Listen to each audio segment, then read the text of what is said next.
Students, today we'll do our topic AC generator.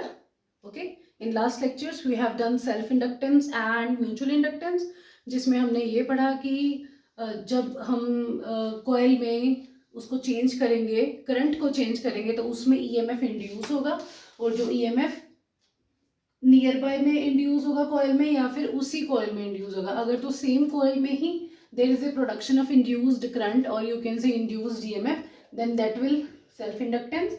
और अगर किसी एक कॉइल में करंट फ्लो करेगा और अगर दूसरी वाली कॉइल में due to changing in flux there is a production of induced current और EMF in the nearby coil, उस केस में हम बोलते हैं कि हाँ there is a mutual inductance. Okay, so today's topic is generator. तो जनरेटर करने से पहले जब हमने ये इलेक्ट्रोमैग्नेटिक इंडक्शन स्टार्ट किया था तब मैंने आपको बताया था कि there are different methods for generating induced EMF. ठीक है, इलेक्ट्रोमैग्नेटिक इंडक्शन क्या होता है? इलेक्ट्रोमैग्नेटिक इंडक्शन क्या होता है कि due to changing magnetic flux there is a production of induced EMF. Clear? तो कौन कौन से वेज हैं जिनसे हम इंड्यूस ईएमएफ प्रोड्यूस कर सकते हैं? या तो आप मैग्नेट को चेंज करो, मतलब मैग्नेटिक फील्ड को चेंज करो, है ना। इसमें मैंने आपको ये बताया था कि एक आप कॉइल ले लो और कॉइल के आसपास मैग्नेट को मूव करो। ठीक है, जितना तेजी से मूव करोगे उतना ज्यादा इसमें इंड्यूस्ड ईएमएफ प्रोड्यूस होगा। तो इन दिस वे हम ये बोल सकते हैं ना कि we are changing magnetic field और this coil is stationary here. या फिर आप क्या करो, कॉइल का एरिया चेंज करते रहो। ठीक है, ये आपने मोशनल ईएमएफ भी मैंने करवाया था ना। जैसे ये मैग्नेटिक फील्ड है, अगर ये कॉइल रखी है तो इस कॉइल का एरिया चेंज करो, है ना। अब देखो पहले यहाँ मूवमेंट हो रही है, मतलब एरिया चेंज हो रहा है। पहले इतना सा एरिया था मैग्नेटिक फील्ड में, अब उसका एरिया इंक्रीज हो रहा है। तो ये भी एक वे है कि आप क्या कर सकते हो, इंड्यूस ईएमएफ प्रोड्यूस करवा सकते हो। ठीक है, थर्ड है ओरिएंटेशन। ओरिएंटेशन चेंज करो। किसकी ओरिएंटेशन चेंज करनी है? कॉइल की। इस केस में क्या करेंगे हम मैग्नेटिक फील्ड को स्टेशनरी रखेंगे, इसको नहीं, इसकी मूवमेंट नहीं होगी, बट जो कॉइल रखेंगे ना वो कॉइल मूव करेगी। तो कॉइल मूव करेगी तो उसकी ओरिएंटेशन चेंज हो रही है ना, मतलब कि कॉइल विद सम एंगल, मतलब हर रोटेशन में उसका एंगल चेंज हो रहा है। जैसे जैसे वो जा रही है, ऐसे थी ऐसे थी ऐसे थी, हर पॉइंट पे उसका एंगल चेंज हो रहा है। ठीक है, तो यहाँ पे या फिर मैग्नेट को मूव करो, कॉइल को स्टेशनरी रखो, या फिर कॉइल की ओरिएंटेशन चेंज करो, मैग्नेट को स्टेशनरी रखो। ठीक है, तो these are different ways of inducing the EMF. और जो ईएमएफ इंड्यूस होता है वो that is according to Faraday's law, वो ये होता है ना। और इसकी डायरेक्शन हम कहाँ से लेते हैं? लेंजेस लॉ से। क्लियर? तो यहाँ पे भी एसी जनरेटर भी कुछ ऐसा ही है, जिसमें करना क्या है हमने, there is a production of induced EMF, ultimately there is a production of induced current. ठीक है, तो what is generator? Generator is basically a device which convert mechanical energy into electrical energy. ठीक है, करंट मिलता है ना हमें generator से, तो जनरेटर में क्या होता है, मैकेनिकल एनर्जी कन्वर्ट होती है इलेक्ट्रिकल एनर्जी में, और जो इलेक्ट्रिकल एनर्जी होती है ना that is in the form of current actually, मतलब आपको करंट की सप्लाई मिलती है। और generator works on the principle of EMI, electromagnetic induction. यहाँ पे क्या होगा, यहाँ पे हम कॉइल को मूव करेंगे और मैग्नेट्स को फिक्स रखेंगे। ठीक है, कॉइल को रखेंगे इन द मैग्नेटिक फील्ड और कॉइल मूव करेगी। तो कॉइल के रोटेशन से मतलब कि क्या होगा, coil is actually mechanically rotated. ठीक है, कॉइल रोटेट करेगी और जैसे जैसे कॉइल रोटेट करेगी फ्लक्स चेंज होगी, फ्लक्स चेंज होगी तो इंड्यूस ईएमएफ होगा, और ईएमएफ है it means we have induced current. Clear है? तो यहां तक, और यहां से मैंने ये वेरी फर्स्ट लेक्चर में हमने किया था कि बी चेंज करो या ए चेंज करो एरिया, या फिर ओरिएंटेशन चेंज करो, और इन तीनों को मिला के ही क्या बनता है हमारे पास, फ्लक्स बनती है ना, बी कॉस थीटा।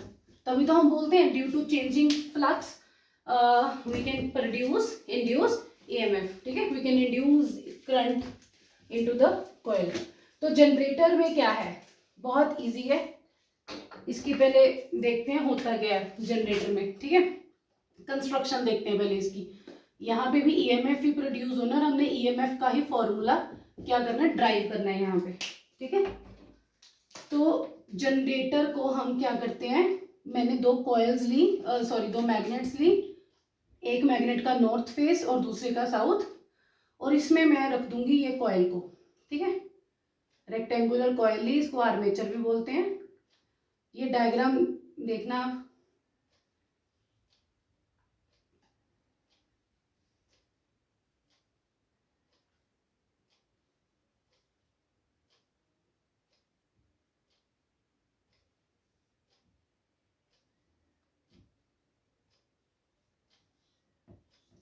ये देखो, ये है coil A B C D, ठीक है। कॉइल के दो एंड्स को अटैच कर दिया मैंने स्लिप रिंग्स के साथ, लेट इट बी S2, ये S1 है, स्लिप रिंग्स हैं, ठीक है। और ये जो लगा हुआ है स्लिप रिंग के साथ ब्रश लगा हुआ है, ठीक है। ब्रश का काम क्या है कि brush is just a contact between this ring and this galvanometer, ठीक है।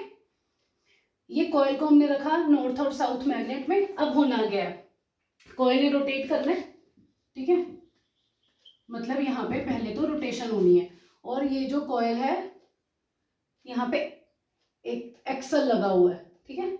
इस एक्सल ने रोटेट करना है। एक्सल जैसे ये ना, एक्सल रोटेट करेगा तो एक्सल की कॉइल है, फिर कॉइल भी रोटेट करेगी। अब एक्सल चाहे क्लॉकवाइज रोटेट करे या एंटी क्लॉकवाइज, वो आपकी मर्जी है, ठीक है। तो मैंने लिखा कि एक्सल जो है वो क्लॉकवाइज रोटेट कर रहा है, clear. Let the axle is rotated clockwise, तो मेरी कॉइल भी क्लॉकवाइज रोटेट करेगी। अब जब ये कॉइल क्लॉकवाइज रोटेट करेगी तो होगा क्या, देखो पहले कॉइल ने रोटेट करना है। जब कॉइल रोटेट करेगी तो मैग्नेटिक फ्लक्स चेंज होगी ना, ये मैग्नेटिक फील्ड लाइंस है फ्रॉम नॉर्थ टू साउथ। जब ये कॉइल रोटेट करेगी A B C D और ये क्लॉकवाइज रोटेट करेगी, तो पहले जो आर्म है AB, मान लो ये क्लॉकवाइज जा रही है, तो क्लॉकवाइज कुछ ऐसा होगा ना, ये देखो ये AB है, ये क्लॉकवाइज जा रही है, कुछ ऐसा होगा ना क्लॉकवाइज, और ये CD है, और ये मतलब ऐसे ऐसे मोशन होगा। तो जब ये मोशन होगा क्लॉकवाइज, तब जो AB आर्म है ये अपवर्ड मूव करेगी, ठीक है। अपवर्ड मूव करेगी तो फ्लेमिंग्स राइट हैंड रूल हम यूज करते हैं, फ्लेमिंग्स का राइट हैंड रूल यूज करते हो आप करंट की डायरेक्शन पता करने के लिए, ठीक है। उसमें क्या होता है, राइट हैंड रूल में आपका थंब है जो वो क्या बताएगा, मोशन, ठीक है। फर्स्ट फिंगर बताती है मैग्नेटिक फील्ड और सेकंड फिंगर बताती है आपके करंट की डायरेक्शन, क्लियर। तो राइट हैंड थंब रूल आपने यूज करना है। ये मेरा राइट हैंड है ना, देखो मोशन है अपवर्ड, मैंने अभी बताया है ना, क्लॉकवाइज जब ये क्लॉकवाइज जाएगा तो ऐसे जाएगा, motion upward, thumb magnetic field north to south, और जो करंट है मेरी जो ये मिडिल फिंगर है वो बोर्ड के अंदर की तरफ जा रही है। इट मीन्स जो करंट की डायरेक्शन है वो बोर्ड के अंदर की तरफ होगी, means this is the direction of current I, ठीक है। फिर करंट तो अपना सर्किट में ऐसे आएगा ना, पर हम CD में भी करंट देख लेते हैं। अब जब देखो AB ऐसे जाएगा क्लॉकवाइज, तो CD यहाँ पे आ रहा है ना, मतलब CD का मोशन डाउनवर्ड है, देखो CD का मोशन जो होगा वो डाउनवर्ड होगा, यहां से भी देख सकते हो आप। तो again Fleming's right hand rule लगाओ। अब ये थंब मेरा डाउन होगा, मैग्नेटिक फील्ड यही होगी, और जो मिडिल फिंगर है सेकंड फिंगर वो बाहर को आ रही है बोर्ड से, है ना। इट मीन्स करंट यहाँ पे ऐसे आएगा, ठीक है। फिर करंट आया, नीचे आके करंट यहाँ पे गया स्लिप रिंग में, स्लिप रिंग से ब्रश के पास वो गैल्वेनोमीटर में करंट आएगा, तो मतलब यहाँ पे डिफ्लेक्शन होगी। फिर गैल्वेनोमीटर से इस यहाँ पे B2 में और S1 में, फिर वो अपना ऊपर जाएगा, इस S1 के थ्रू वो AB आर्म में जाएगा, ठीक है। तो इन दिस वे करंट हमारे पास प्रोड्यूस होगा। अब देखो होगा क्या, जब यहाँ पे जो करंट है हाफ रोटेशन के बाद क्या होगा, देखो ये AB है ना, ये CD है, ठीक है। AB क्लॉकवाइज जब मूव करेगा तो AB अपनी पोजीशन चेंज करके यहाँ पे आ जाएगा AB, और CD यहाँ पे चला जाएगा ना। तो हाफ रोटेशन, सिर्फ हाफ रोटेशन पे ही ये अपनी चेंज कर लेंगे पोजीशंस, है ना। तब उस केस में क्या होगा, अब CD इस जगह पे आ गया, ठीक है, इस साइड CD आ गया, और इस साइड क्या है आपके पास AB। तो फिर क्या होगा, फिर वही होगा, मोशन तो क्लॉकवाइज ही है। यहाँ पे अब CD में फोर्स करंट होगा अपवर्ड और AB में करंट होगा डाउनवर्ड, ठीक है। इन दिस वे ये आफ्टर हाफ रोटेशन अपनी पोजीशन चेंज करते रहेंगे, तो करंट की पोलैरिटी चेंज होती रहेगी आफ्टर हाफ रेवोल्यूशन, ऐसा होता है। That's why we have obtained AC current, ठीक है। तो इसी का नाम भी क्या पड़ा, AC जनरेटर। क्लियर है। तो इसकी वर्किंग है ये कि होना इसमें क्या है, करंट की direction Fleming's right hand rule से आप निकाल सकते हो, और कॉइल ने रोटेट करना है, रोटेट करके आपके पास मैग्नेटिक फ्लक्स चेंज होगी और करंट आएगा। सो इसकी जो कंस्ट्रक्शन है उसमें क्या आएगा, कंस्ट्रक्शन में क्या क्या है, एक तो आर्मेचर कॉइल है ABCD, है ना।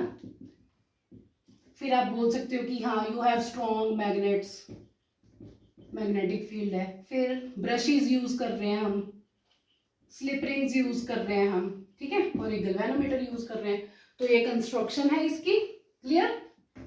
इसके बाद कंस्ट्रक्शन के बाद हम इसकी थ्योरी भी वैसे मैंने बताई थी कि एक्चुअली होना क्या है ना। अब हम मैथमेटिकल देखते हैं कि चेंजेस क्या आने हैं एक्चुअल में यहाँ पे।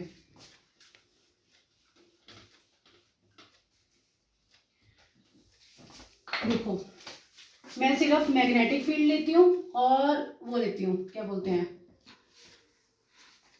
कॉइल लेते हैं, ठीक है। ये मैग्नेटिक फील्ड है मेरी। मैग्नेटिक फील्ड में चलो मतलब ये डायरेक्शन है, ऐसे ये रखा हुआ है ना, यहाँ पे कॉइल है मैग्नेटिक फील्ड में। अब ये देखो ये मैग्नेटिक फील्ड की डायरेक्शन है, और आपको पता है ना एरिया वेक्टर क्या होता है, परपेंडिकुलर टू द कॉइल, ठीक है। अब मैंने क्या बताया था आपको कि कॉइल ने क्या करना है, रोटेट करना है। कॉइल जब रोटेट करेगी इट मींस इस केस में एंगुलर डिस्प्लेसमेंट होगी ना, और जब कॉइल रोटेट करेगी विद सम एंगुलर, उसकी एंगुलर वेलोसिटी होगी ना, तो we know that theta is equal to WT। इस एक्सप्रेशन के बारे में पता है। जब कॉइल रोटेट करेगी तो यहाँ पे चेंजेस आएंगे, तो थीटा और एंगुलर जो डिस्प्लेसमेंट होगी, this is theta is equal to omega t, है ना। This theta is angle between the area vector and magnetic field, ठीक है, जो होता है cos theta, BA cos theta हम लेते हैं ना। तो हम क्या करेंगे, अब we know when this coil is rotated into the magnetic field then there is a production of induced EMF। पहले क्या होगा, there is a change in flux, और फ्लक्स क्या होती है BA cos थीटा, है ना। इंस्टेड ऑफ थीटा हम क्या लिखेंगे ओमेगा टी। क्लियर। अब अगर तो कॉइल में n नंबर ऑफ टर्न्स हैं फिर क्या बन जाएगा ये BA cos omega T. Clear. Now if there is a change in flux then there will be a induced EMF which is given by this। तो यहाँ पे आप वैल्यू पुट करो माइनस NBA, देखो NBA तो कांस्टेंट है ना, मैं इसको डेरिवेटिव के बाहर भी लिख सकती हूँ, d/dt cos omega T. Clear. NBA। अब derivative of cos is, cos का डेरिवेटिव क्या होता है माइनस साइन, है ना। फिर थीटा का भी करना होता है आपको, तो cos का derivative minus sine omega t, फिर t का डेरिवेटिव मतलब इसका थीटा एंगल का derivative only omega, minus minus plus, you will get this expression, ठीक है। This is induced EMF produced here. Clear. अब ये इंड्यूस्ड EMF की वैल्यू कब हो, मैक्सिमम कब होगी, जब साइन ओमेगा टी की वैल्यू 1 होगी। और साइन ओमेगा टी 1 कब होगा, साइन मतलब कि मैक्सिमम वैल्यू कब होगी इसकी, जब साइन ओमेगा टी 1 होगा, ठीक है। Let this value is maximum and sign omega T की वैल्यू क्या है 1 है। साइन ओमेगा टी 1 वैसे भी कब होगा 90 पे, तो E naught is equal to NBA omega. तो जो मैक्सिमम वैल्यू है, मैक्सिमम, उस मैक्सिमम को मैं ऐसे लिख लेती हूँ E नॉट NBA ओमेगा, ठीक है। This is maximum when this sine omega t is +1, ठीक है। और फिर मैं maximum value is denoted as E naught NBA omega. तो NBA फिर मेरा ये एक्सप्रेशन ऐसे भी लिख सकती हूँ मैं इसको, E is equal to E naught sine omega t, ऐसे भी लिख सकते हैं आप। क्लियर। और एक और एक्सप्रेशन है, इसको ऐसे, अच्छा इस एक्सप्रेशन को हम ऐसे भी लिख सकते हैं, तो कंफ्यूज नहीं होना कि अगर न्यूमेरिकल्स में आपको ये एक्सप्रेशन भी यूज करना पड़ सकता है। आपको मैक्सिमम इंड्यूस्ड ईएमएफ मैक्सिमम निकालना होगा, तो ये एक्सप्रेशन भी हम यूज करते हैं। एन बी ए, ओमेगा की वैल्यू क्या होती है 2 पाई न्यू ना, न्यू चाहे एफ लिख लो चाहे न्यू लिख लो एक ही बात है, तो ये एक्सप्रेशन भी होता है। ठीक है। और फ्रीक्वेंसी क्या होता है, frequency is reciprocal of time ना, अपॉन टी भी आ सकता है।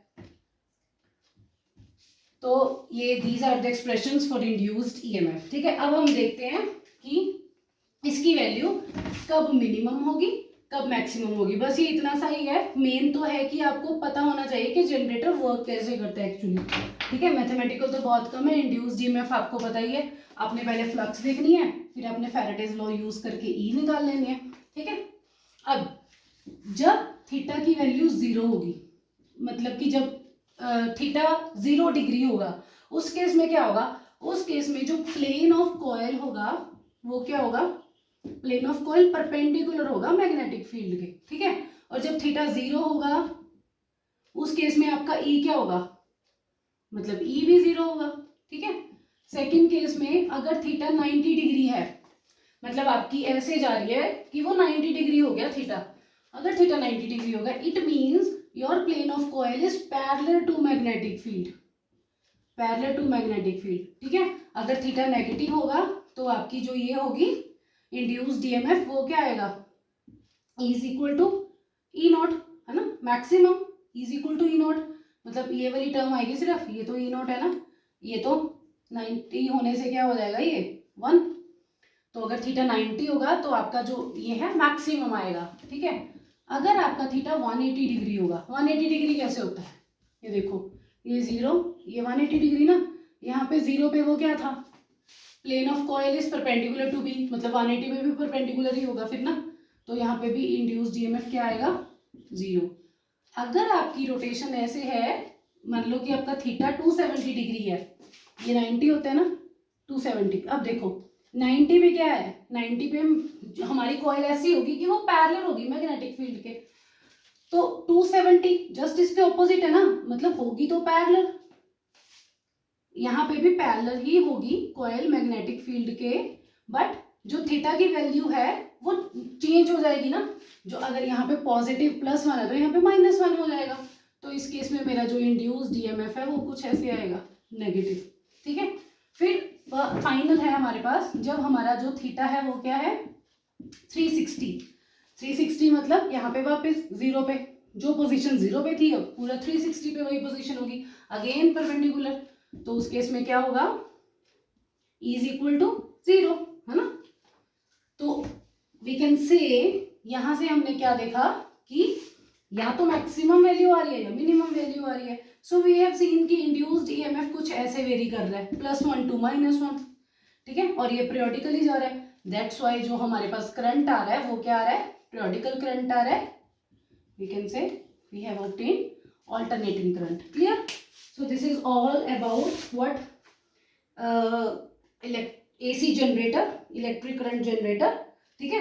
Polarity of EMF changes and it varies from +1 to -1.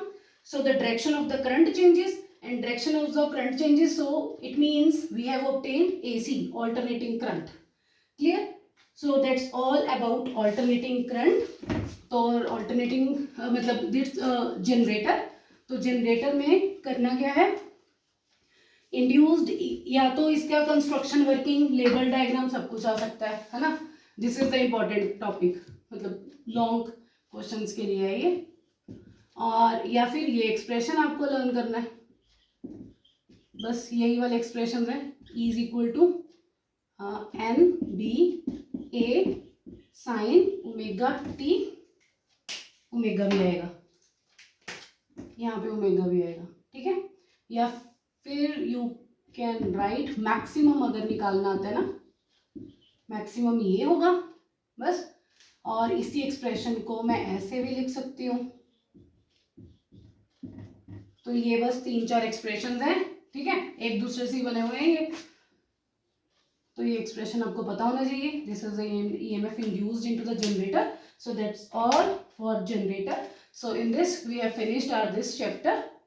Okay, thank you.